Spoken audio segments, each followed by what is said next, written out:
que no final das contas é o futuro do país. E a gente tem que tomar posse disso.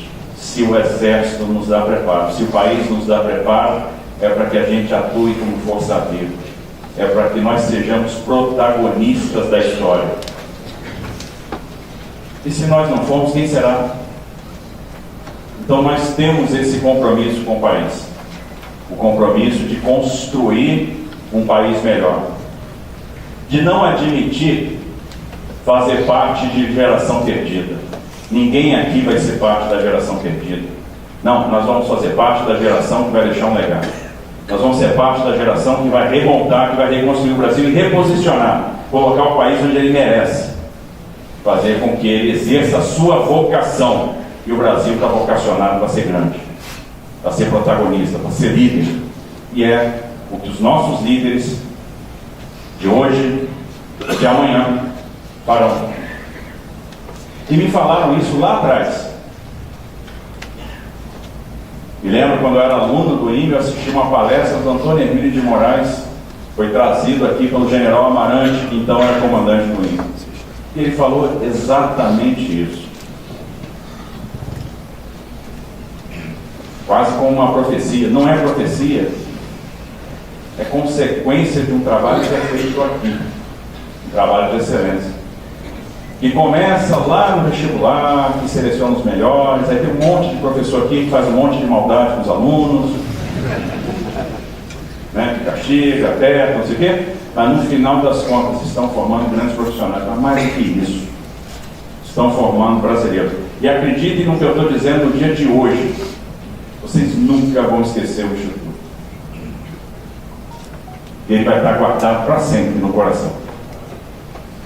Faz toda a diferença ter passado por aqui. Então eu tenho um orgulho enorme. Não enche a boca para falar, puxa, eu fiz o INPE. Bom, já que a gente tem responsabilidade, a responsabilidade nossa é resolver problemas, né? Então tem um monte de problema para ser resolvido. E um dos problemas que a gente tem para resolver são os problemas da infraestrutura. E resolver problemas de infraestrutura tem tudo a ver com o que nós aprendemos aqui, com a engenharia. Aprendemos engenharia para resolver problemas. Um certo professor que está sentado ali, chamado Coronel Álvaro, dizia o seguinte: que engenharia é saber física e ter bom senso. E eu não esqueci disso. E é mais ou menos isso mesmo.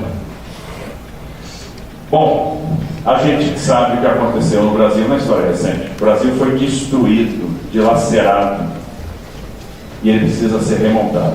Nós chegamos nos idos de 2016 com 8 trimestres seguidos de queda do PIB.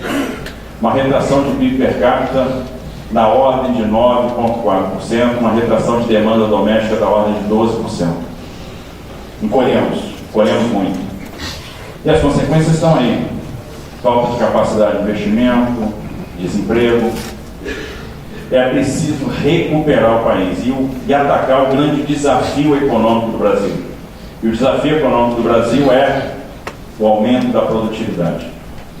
Então a nossa produtividade é muito baixa.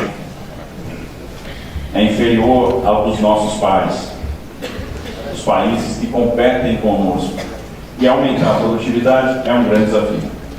Vários caminhos são possíveis e vão contribuir para esse aumento de produtividade. A reforma do sistema financeiro, que pode proporcionar, por exemplo, aumento do crédito, atinge em cheio o aumento de produtividade. A educação aumenta a produtividade.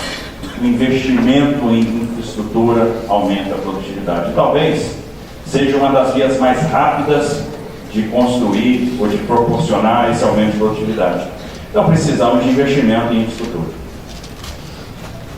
Agora há um desafio: como fazer o investimento em infraestrutura se nós não temos dinheiro, se nós passamos por uma crise fiscal sem precedentes? E aí é necessário construir uma boa estratégia, é necessário usar a criatividade, usar o talento. A gente começa a pegar as ferramentas que estavam lá na sacola. Um dos pilares do Ministério da Infraestrutura para remontar a infraestrutura brasileira sem dinheiro é contar, sem dinheiro público, sem dinheiro do orçamento geral da União, é contar com a presença maciça da iniciativa privada nos nossos projetos. Então, qual é o grande pilar hoje da atuação do Ministério da Infraestrutura? Concessões. Nós temos que fazer concessões. Nós temos que transferir para a iniciativa privada a gestão de ativos. E isso, por si, é um desafio, porque o privado também só virá. Isso é uma troca. Se nós conseguirmos estruturar bons projetos que mitiguem um risco, que tragam uma percepção de remuneração. A boa notícia é que o mundo está encolhendo. O mundo inteiro está encolhendo. E se a gente pegar as revisões, todo mundo fala, o Brasil teve revisões de PIB para baixo. Lógico, teve uma eleição, aumento de expectativa, né? Então houve uma projeção para cima e a projeção foi caindo. Mas todos os países do mundo e o mundo tiveram revisões de PIB para baixo. Por causa do envelhecimento da população, por causa da guerra comercial que tem desmobilizado indústrias de um país, levado para outros. São indústrias que saem da China, vão para o Vietnã, e isso faz a economia retrair. Consequência dessa retração da economia, diminuição da taxa de juros no mundo inteiro. Isso faz com que os nossos projetos hoje se tornem muito atraentes para os investidores. Porque nós não vamos encontrar no mundo inteiro projetos que remunerem a taxas de 8%, 9% real ao ano com facilidade. Aliás, não vamos encontrar em lugar nenhum. E isso é um prato cheio, isso atinge em cheio o coração do investidor de longo prazo. Do investidor de equity, do investidor de dívida, do fundo de pensão, do fundo soberano. E nós precisamos ter capacidade de atrair esses investidores. Para atrair esses investidores, ter essa capacidade, nós precisamos proporcionar segurança jurídica. E segurança jurídica não é uma coisa etérea, não é fluida, ela é concreta. Segurança jurídica está relacionada à estabilidade de normas, à estabilidade dos contratos, à dificuldade de se introduzir modificações contratuais. Então temos desafios para fazer. Uma coisa que traz segurança jurídica é a percepção que nós vamos combater, por exemplo, o ativismo judicial. A interferência desmedida do judiciário nos projetos e na regulação. E para combater o ativismo judicial, tem ferramenta. Nós podemos, por exemplo, melhorar a arbitragem. Então os contratos têm que ter cláusulas claras de arbitragem. E nós estamos preparando um decreto de arbitragem. Então, melhorar a arbitragem significa diminuir a judicialização. Isso traz segurança jurídica. E os processos de modificação de contratos, inclusive legislativos, eles precisam ser melhorados. A gente precisa tornar o processo mais rígido. E aí eu vou fazer já a minha provocação ao senador hoje. Existe uma questão no Congresso que é populismo tarifário. Só para se ter uma ideia, nós temos projetos no Congresso de isenção de tarifas de pedágio. Então tem isenção para projeto de isenção para autoridade, isenção para membro do Ministério Público, isenção para taxista, isenção para motociclista, tem projeto até para isenção de caminhoneiro. Não existe almoço de graça. Se eu começo a isentar, alguém vai pagar a conta, a tarifa vai aumentando. Então eu vou começar a pressionar a tarifa e pressionar funding, pressionar financiamento. Os projetos vão ficar inviáveis. Isso é insegurança jurídica. Tem mais de 80 projetos no Congresso que tratam de isenção de tarifa. E esses projetos, eles tramitam com uma facilidade, porque observe, os regimentos das casas fazem com que os projetos tramitem, na sua grande maioria, conclusivamente em comissões. Então são poucos os projetos que, no final das contas, acabam indo para o plenário. E uma modificação do regimento interno faria com que esses projetos fossem para o plenário. E se vai para o plenário, já provoquei mais debate. Já criei uma dificuldade com a modificação da norma. A gente precisa ter essa noção de estabilidade de contrato, de segurança jurídica. Esse é um ponto. Mas a gente está trabalhando nesse sentido.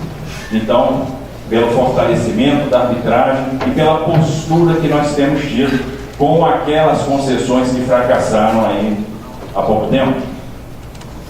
Observe que a gente veio de uma jornada de concessões fracassadas, né, que foram as concessões lá feitas no governo da Dilma. Porque quando se mistura, ou quando a ideologia supera a aritmética, dá errado. E foi o que aconteceu.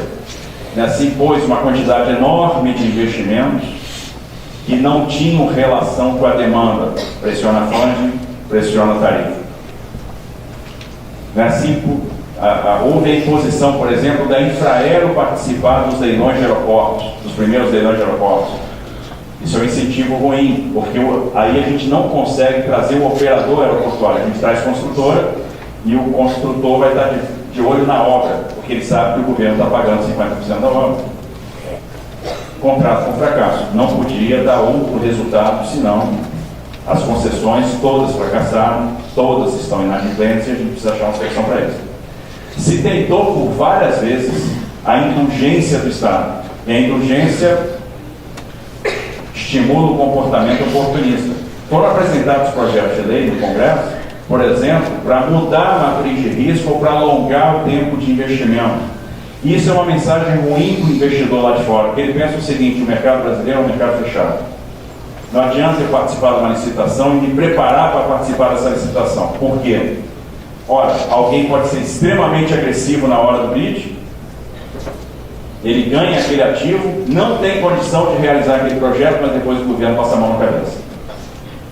E nós não vamos passar a mão na cabeça de ninguém. Não cumpriu o contrato, decretação de caducidade.